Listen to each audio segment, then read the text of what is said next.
Hi, we're Ariel, and Michelle, and and we're we're the the Board Board Game Game Tutors. Tutors. Today we're doing our Advanced Concepts video for the Sand Cloaks Faction from the Summoner Wars Alliance set.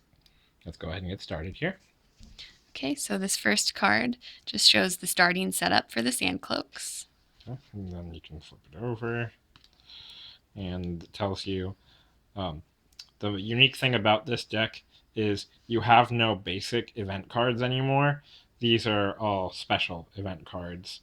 We'll explain more in a minute, but this is a list of all 9 individual cards. There's only one copy of each. You don't have any multiple copies of anything. And they're called special abilities, right? Or event abilities. They're called event abilities. And there's a ton for the summary because you're going to need to know that for how to use this deck. Okay, and then here's a wall from the Sand Cloaks. And yes, they're event abilities. That's what we were talking about. So let's go ahead and read this card and it explains what event abilities are. Do you want to go ahead and read that? Excuse me. An event ability can be placed under any Sand Cloak. A unit with an event ability under it has the ability listed on that event ability. A unit can have only one event ability under it at a time. If a unit with an event ability under it is removed from the battlefield in any way, that event ability is placed into the controlling player's discard pile. So, a lot of this doesn't make that much sense yet, but like I said, there are 9 cards listed here. Here are the 9 cards over here. And we'll go over those individually. And basically, these are just the rules to help you figure out how stuff works with the event abilities because they're not the same as regular event cards. They stay underneath the Sand Cloak unit that you place them under. And if, as opposed to other event cards in other decks, if you place this event card underneath a unit, when that unit is destroyed, it does not go to the opponent's magic pile. It stays in your discard pile.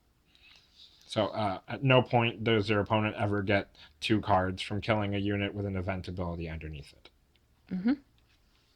Here's Marek. She's the summoner of the Sand Cloaks. She has an attack value of 2 and has 5 hit points, and her special ability is called Master Teacher. Once per turn, during your movement phase, you may choose a Sand Cloak unit on the battlefield. Until the beginning of your next turn, the chosen unit is treated as if it has Marek's event ability in addition to its abilities. So this comes into play once Marek has an event ability under her, so you'll have to get an event ability from your hand and place it under her during event phase. So this is an example of how you would do that. Always leave the card sticking out a little bit so you don't forget that the event ability is there. Sometimes you might want to do it this way so you can see what's underneath it, like that, so you can see the name of the card, so you don't have to keep moving it around to check what's underneath it. And like Michelle said, during the movement phase, you can give this ability to any Sand Cloak unit on the board. So this is really powerful because that event ability won't be destroyed until your summoner is killed, at which point the game is over. So as long as you have it under your summoner, you can always use that event, and your opponent can't do anything to get rid of that event ability. And as you can see here, it's a little confusing because she's basically you can think of it thematically in terms of she taught a unit in her army that ability, and for some reason during the movement phase, she helps them remember it, basically. So here's the event card phase, step 3. Movement is after the event phase, so you would think presumably, oh well, it's not it happens during the event phase, right? No, you're wrong. It's the movement phase. So this is just going to take some practice when playing with this deck. You can't do anything with this ability until the movement phase, and it's best to try and remind yourself that constantly, so that way you don't have to keep telling your opponent, oh, I forgot, I need to do that over again because I didn't time that right because I thought it was in the event ability. Basically, her Master Teacher ability is during the movement phase. So just drill that in your head. That's when it happens. Because this is going to get more confusing, especially with the next unit that we're going to talk about. So these are Scholars. They're the first common unit of the Sand Cloaks that we're going to talk about. They have a summon cost of 0, an attack value of 1, and they're melee fighters, and they have 1 hit point. And their ability comes into play during event phase. So, like we said, you have to remember this is during event phase. Marek's ability is during movement phase. So, this ability is called Archive. During your event phase, for each scholar you control, you may remove one event ability from a unit you control and place it into your hand. Or you may spend one magic point to remove an event ability from your discard pile and place it into your hand. So since this is happening during event phase, if you take an event ability from a unit that's already on the board and put it back in your hand, you're still in event phase, so you can then put that ability under another unit if that's what you want to do, because this is the phase when that happens. And then this is also how you recover those event ability cards. Like we said, they go into your discard pile if the unit they're under is killed. That means you have the option of getting them back with the Scholar, where you can spend one magic point during your event phase for as long as you have a Scholar on the board at that point. And then you can take the card from your discard pile and put it back into your hand. So, for example, I'm going to do this. It's a little complicated because of all the cards that you have to use. I'm going to put one event card here, one event card here. I'm going to put one Scholar here. I'm going to put one Scholar here. So, obviously, if you try to make it so you can see the cards, it doesn't quite fit into one space, but you just gotta make it work, basically. So, if we were during my event phase on this turn, I can take, since I have two Scholars, let's also say I have one event ability in my discard pile.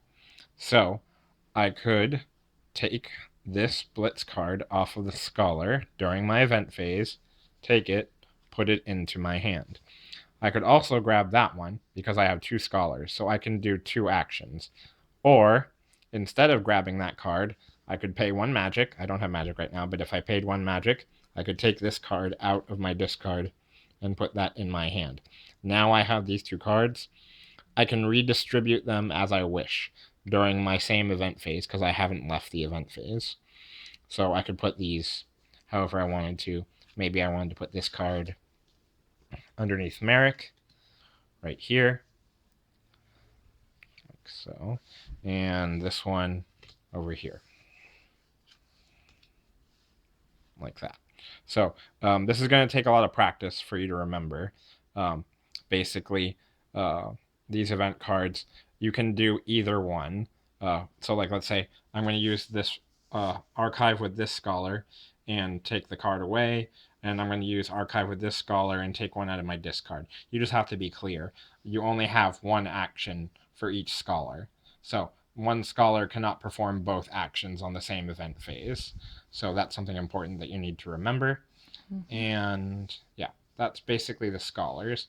They're not very strong. They're a pretty weak unit overall, but they can help you out in terms of getting event cards where you want them to be, which is really important for, one second, the next unit that we're going to talk about here. Okay, these are called Hunters. They're another common unit. They have a summon cost of 1, they have an attack value of 1, they're ranged fighters, and they have 1 hit point. Their ability is Pack Mentality. When the Hunter has an event ability under it, add 1 to its attack value, and all Hunters you control are considered to have the Hunter's event ability in addition to its abilities. So basically, let's see here, the first card here is Blitz. So if you place this Blitz card underneath this Hunter, move to left a little more. Mm-hmm. If you place this Blitz card underneath this Hunter, then he no longer rolls 1, he rolls 2 range dice, and he has the Blitz ability card because it's under his card. But if you summon any other Hunters this turn, and this original Hunter is not dead, then all your Hunters get the Blitz ability. In addition to if you put any other event abilities under those Hunters that you just summoned, all of them share all of their abilities. So you have the potential for this Hunter to have one ability from a card underneath him, and he can have another ability from another Hunter somewhere else on the board that has a different ability. So he could have 2 abilities. Depending on how many Hunters you have on the board, you can have one Hunter could have several abilities. But like we said, this guy is really weak, so he won't stay on the field for very long. Mm-hmm. Okay. Yeah, and also just remember that their attack value increases to 2 when they have a card under them. That doesn't mean like they share abilities, but they don't share that attack value of 2. So if a specific card doesn't have an event ability under it, then it won't have an attack value of 2. Like, let's say I had one hunter here and one hunter over here, and I put a card underneath this hunter, but not this hunter. Then this hunter does not roll 2, it only rolls 1, but it shares the same ability as this hunter that has a card. Okay. Then Tinkerers are the next common unit. They have a magic cost of 2, a summon cost of 2 magic, an attack value of 1. They're ranged fighters and they have 2 hit points. Their ability is called Null Machine. During your event phase, you may choose an enemy common or champion unit within 3 spaces of this Tinkerer. Until the beginning of your next turn, the chosen unit has no abilities and cannot gain any abilities. So I guess the Tinkerer is walking around with some sort of machine that does this, since his ability is called Null Machine. So he can choose a unit that's within 3 spaces of him, and it can even be a champion, which is really cool. Commons or champions. And he simply takes away the ability that's listed on their card, and they also can't gain abilities from events or anything like that. Okay.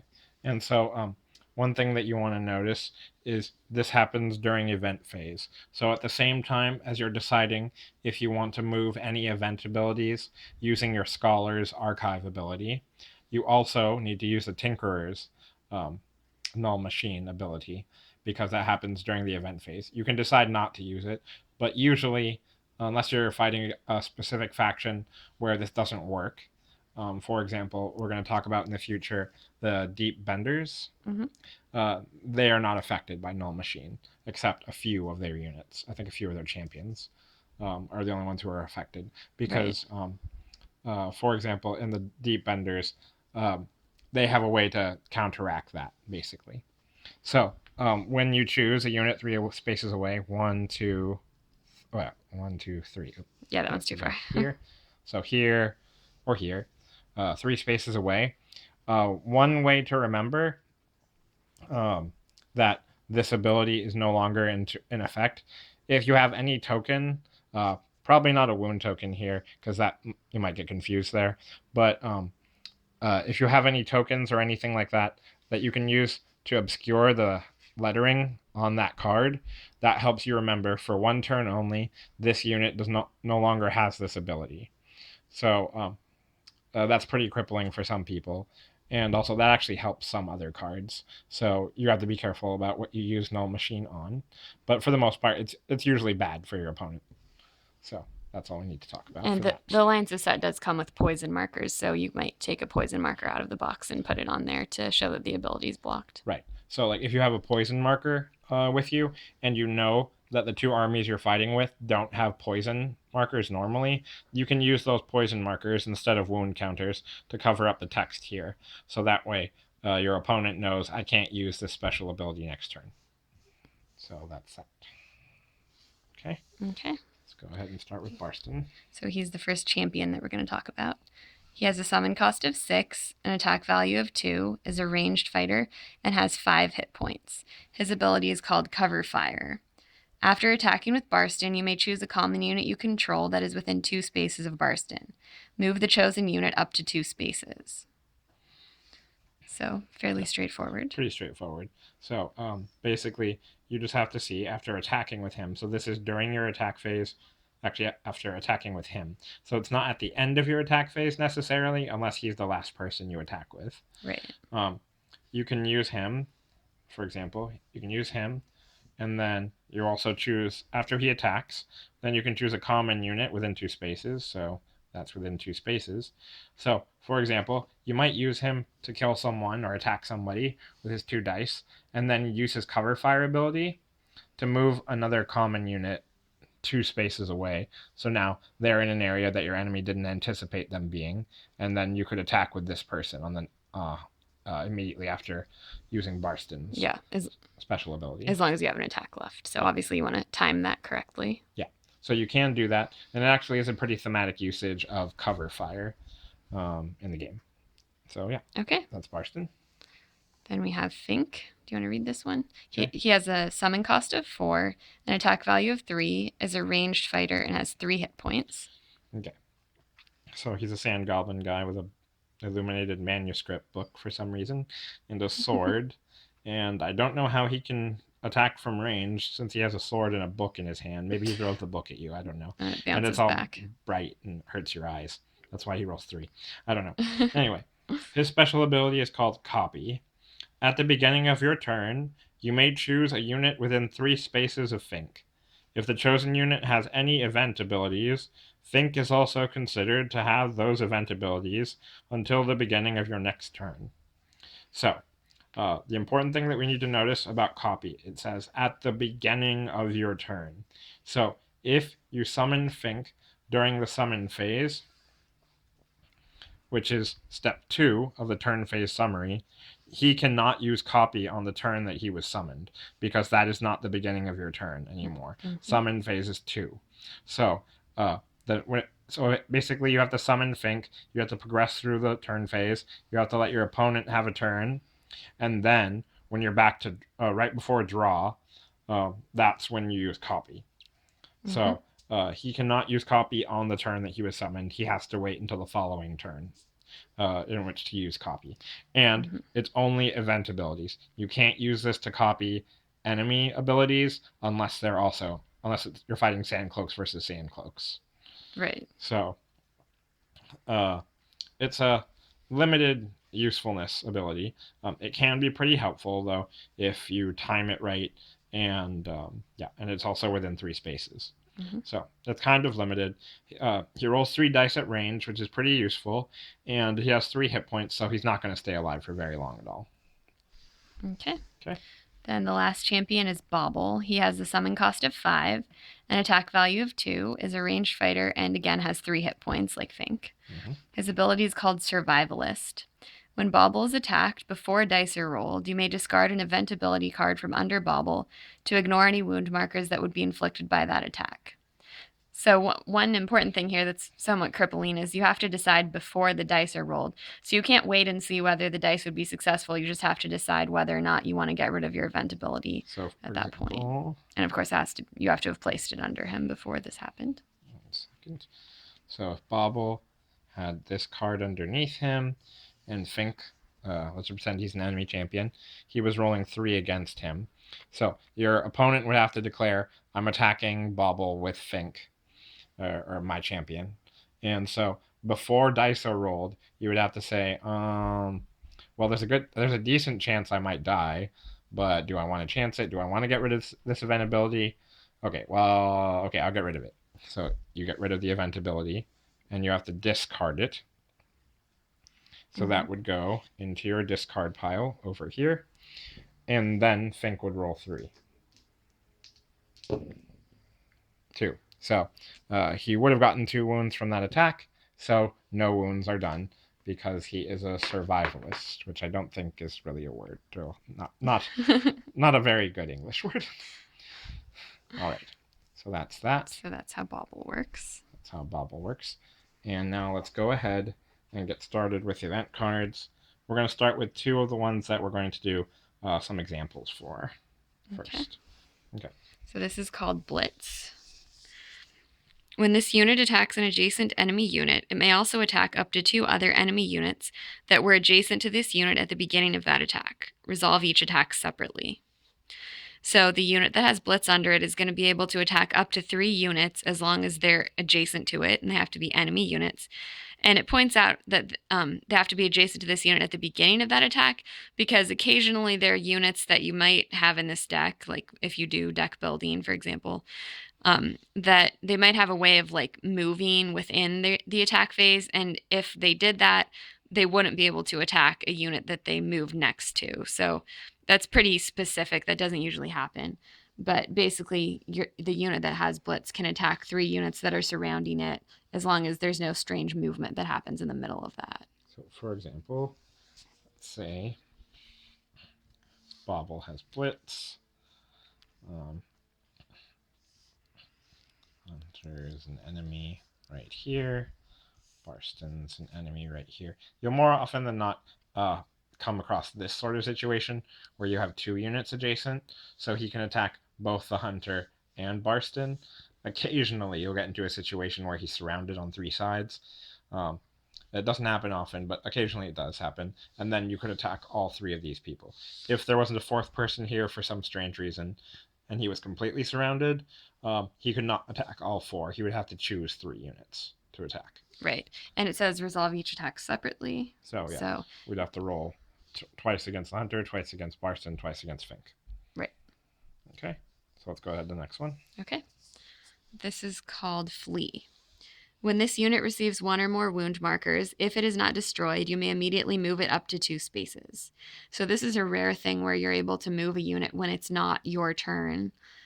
It's pretty specific because most of these units, if they get wounded once, they're just dead. Scholars will die from 1 hit. Hunters will die from 1 hit.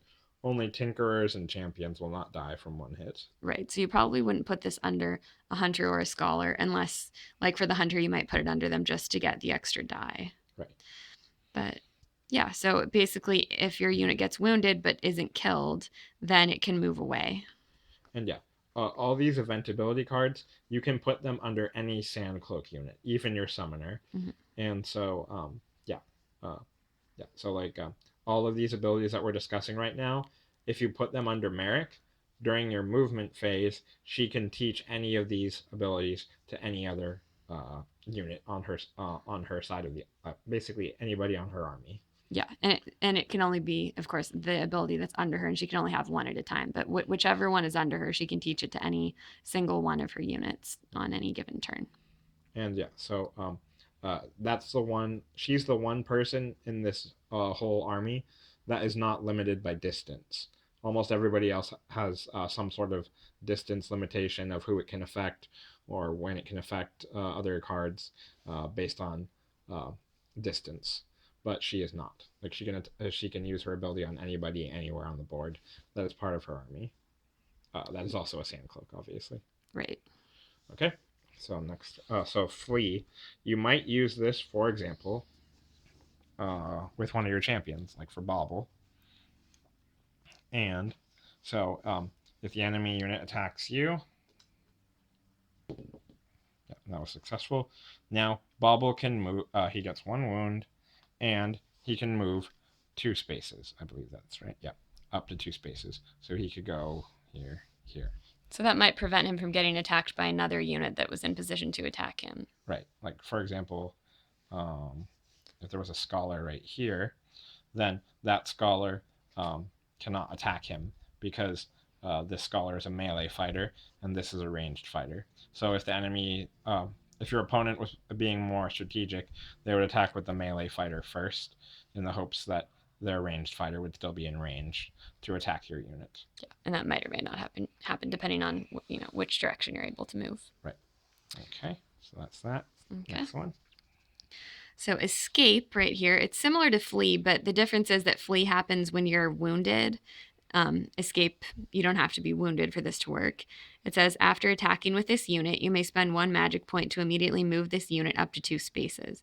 So the difference here is that you're moving up to 2 spaces after attacking, not after being wounded. Right. And this costs a magic point to do. Right. So that's that. Far Shot is also pretty straightforward. If this unit has the ranged symbol, when attacking with this unit, you may attack cards that are up to 4 clear straight line spaces away. So normally, a ranged unit can normally shoot within 3 spaces, 3 straight line spaces, but here it has to, it can go all the way up to 4. Right. And so, obviously, Far Shot has absolutely no effect whatsoever on melee fighters. So, for the Scholar, which I believe is the only melee fighter in this deck, all the rest are ranged. This does nothing for a Scholar. But for everybody else, they can shoot 4 spaces away instead of 3. Okay, so let's go ahead to the next one. Camouflage. This unit cannot be attacked by non-adjacent units. So that's really simple. They just, if your enemy has ranged fighters, the ranged fighters can only attack this unit if they're adjacent to it. Right. So yeah, a fairly useful card. And also, remember, if you gave this Camouflage card to a Hunter, all Hunters would have the Camouflage ability as long as that original Hunter was still alive. Right. So that's that. Mark Target. And this card can be really useful. When attacking a champion or summoner with this unit, add 1 to this unit's attack value during that attack. So basically, this card, we find once you get this card into your hand, obviously you have to draw it, so that's a big deal. If you don't draw it, you can't use it. But basically, Mark Target is a really helpful way to get that extra dice in to attack champions and summoners. This is kind of useless for basic common units, unless you're using a hunter, like this one here, because if he gets a card underneath him, he goes up to a 2. But if this hunter, he gets 2 for having one card underneath him, an event ability underneath him. But if this hunter had Mark Target underneath him and was attacking a champion or the summoner, he would no longer roll 2 dice, he would roll 3, which is pretty useful. And this can apply to everybody. You can give this to Marek. If she's fighting a champion or a summoner, she rolls 3. If you use Fink, he rolls 4 against champions and summoners. If you use Barston, he rolls 3. If you use Bobble, he rolls 3. So, yeah. It's a pretty useful card, especially when combined with another event ability that's coming up soon. Actually, it's coming up next. Greater Sneak. So in our experience, this is the most important thing in our games of Sand Cloaks. It's the most important thing for possibly or hopefully winning the game. If you move only this card during your movement phase, you may move it up to 3 additional spaces. So remember, Marek can have this under her and then be able to give it to various units, 1 unit per turn, throughout the game until she's killed, which ends the game. So that's been our favorite thing to do with Greater Sneak, especially if you get it early in the game, to put it under her. And then you can keep sending people across the board toward the enemy summoner using Greater Sneak, and your opponent can't do anything to block you from using Greater Sneak. The catch is, of course, that you can only move that card if you have it sneak over to the other side of the board. And obviously, so that means you only have 1 movement with 1 character. So if you keep using this, obviously your opponent will do his best to throw walls in your way, throw living shields in your way, using his own units to block his summoner off from your units. But basically, you just have to use this strategically, especially if you can use a champion with a champion that has marked target underneath it, or a hunter for that matter. Then you can roll potentially 3, possibly even 4 dice, depending upon which champion you're using or which common you're using. Probably between 2 and 4 dice against an enemy summoner, and they weren't even expecting it because you just used Greater Sneak on this turn, and now they've lost however many hit points they've lost this turn. So Greater Sneak is really, really important for getting in those extra hits to win the game quickly, because with the Sand Cloaks, as you can tell, a lot of their commons aren't very strong. They won't survive very many attacks. So in our experience, if you don't win with the Sand Cloaks in a short amount of time, possibly within the first 10 or 15 turns, there's a good chance you're going to lose, because not a lot of your units are very strong to last in a long fight against an enemy army. Right. Okay, and then Swift is another ability. Can you read this one? When moving this unit during your movement phase, you may move it up to 2 or 1. You may move it up to 1 additional space. Sorry, yeah. The lighting is a little dark here. So basically, instead of moving 2 spaces, you can move 3 if this card is under any given unit. All right, that's really straightforward. And then we have Retribution. When this unit is attacked by an adjacent unit, if this unit is not destroyed by the attack, roll a die. On a result of 3 or higher, the attacking unit receives 1 wound marker.